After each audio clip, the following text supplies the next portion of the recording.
Hello and welcome back. Today we are going to be talking about War and Peace. I bought my copy of War and Peace this summer right before I was about to start grade 12 because I was very ambitious and had a lot to prove. This is the edition that I got, like I said.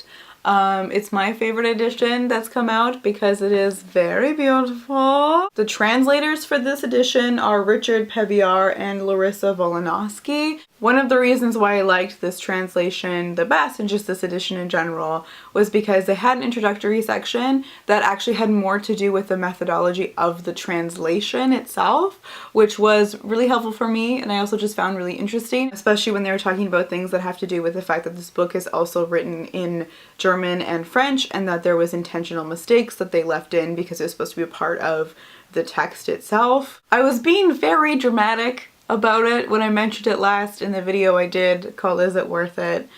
And it's because it was a very dramatic experience for me. The hardest part of it for me was the length and seemingly being unable to get through it. So it took me reading it off and on from August of 2012 to April of 2014. Something that I learned about myself from reading this book is that I am someone who needs to feel like I am making progress in a book in order to actually keep going, because as much as I enjoy reading and the journey of doing so, I also really love finishing books. Also, it is big with small print and it is not the easiest thing to read. Okay, it's like a little bit dense. And it was frustrating not only because it just felt like I was slogging through it and I wasn't getting anywhere and I wasn't progressing in this book and it was just like frustrating. That was a very strange looking dog. No judgment, It was also difficult because I was in a very transitional moment in just like my life in general, because that time spanned between completing grade 12 and my first year of university.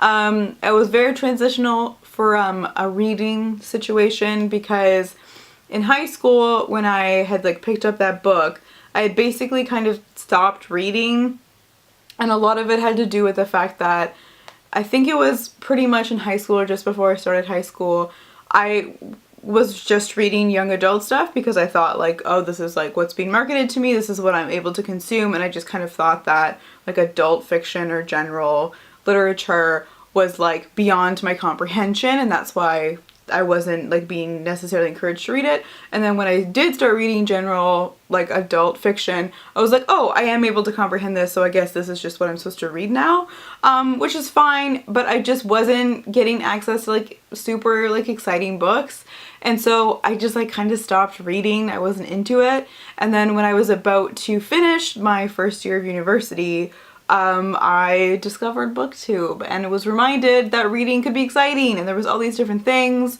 and I didn't have to, I could read whatever I wanted.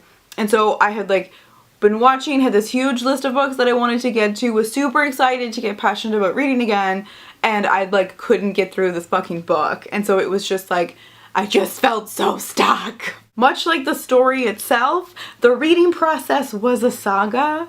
And when I did finish it, I made my parents buy me a cake to celebrate it. It was like that significant. I went in knowing very little about this story and almost nothing about Tolstoy.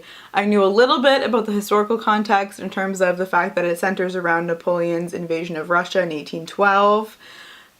That was pretty much it. Do not recommend. I don't recommend that, because this book is actually very heavy on the political philosophy, the political theory, mainly Tolstoy's own, that is woven into the story.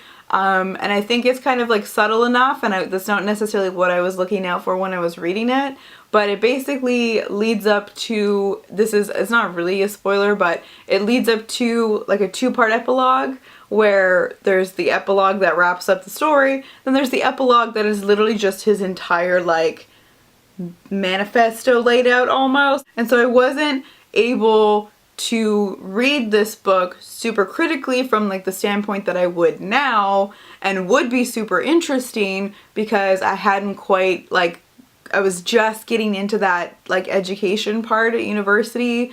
So it was like kind of like it was just a weird timing thing. It was also a very like intense, impactful, reasons I'm dramatic about it experience, because like it is really exquisitely written. Like it is astounding how masterfully created every sentence is in this novel, in my opinion, from when I read it however long ago, you know what I'm saying?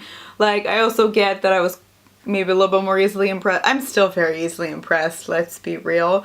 But like every part of this book was long, it was so extra, but the writing of it, like, and the crafting of it felt very intentional. And this book also contains the most profound death sequence I've ever read. And I think a part of that was because right before I ended up reading that section of the book, I was wrapping up my last semester, my first year of university, and I was in a course on the philosophy of death and dying.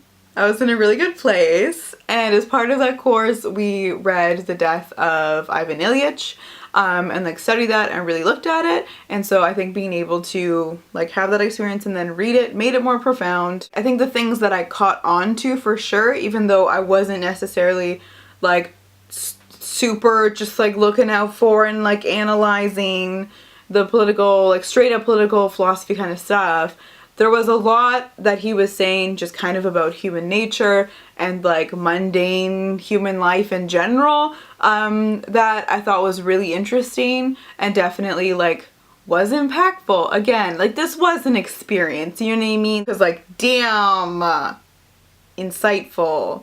Like you would hope a book that is like 1,215 pages has some really good fucking insight, otherwise why would you read it? I do have thoughts and opinions and feelings about how Tolstoy writes some of his women.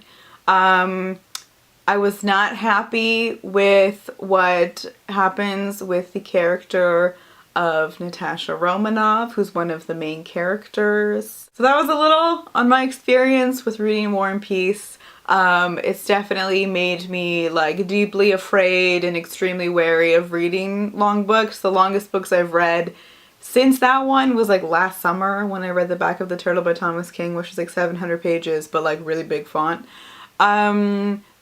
The only other like really long classic I've thought about reading is Moby Dick, but I'm like I'm not sure if I'm gonna take on that project, you know what I'm saying? Although it is only like 500 pages, so I feel like because I've done this, I can do anything.